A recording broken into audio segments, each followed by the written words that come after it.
This session, I believe, will be a real brainstorming session for the experts who will be sharing their precious views and thoughts on the subject of a new breed of investors coming up in China's entertainment industry, powered by the internet explosion.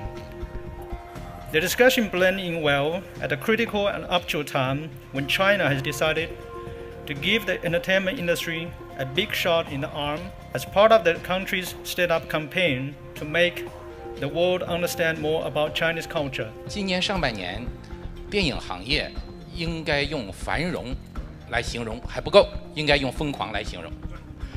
63起电影公司的并购公布，其中有56起在进行交易过程，到今天为止有26起宣布失败，市值的交易金额达到550个亿。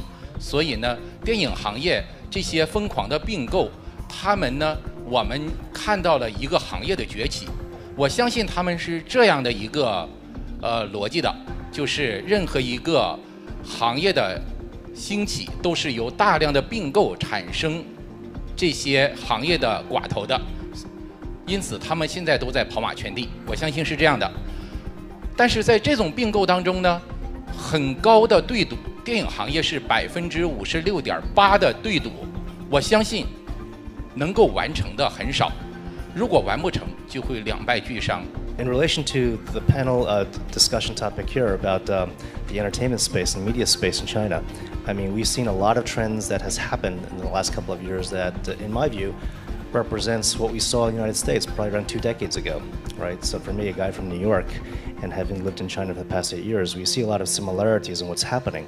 And that, in large part, has been driven by the success of the BAT phenomenon, Baidu, Alibaba, and Tencent, and the fact that Alibaba now is become one of the most valuable companies in the world, and for them traditionally being an internet or e-commerce company, focusing on other areas that could be of highly strategic value to their business. So if you look at what's happened recently after the IPO or during the fact of the IPO, I mean, they've gone to acquire companies in sports and entertainment, content and distribution. And those are things that, in our view, as investors, that we could latch onto and perhaps leverage the fact that they're trying to disrupt themselves too. What exactly is actually got to be in census? What kind of guidelines that's actually given by the Chinese government? It's relatively in gray area. They never actually give you what is actually allowed and what is not allowed.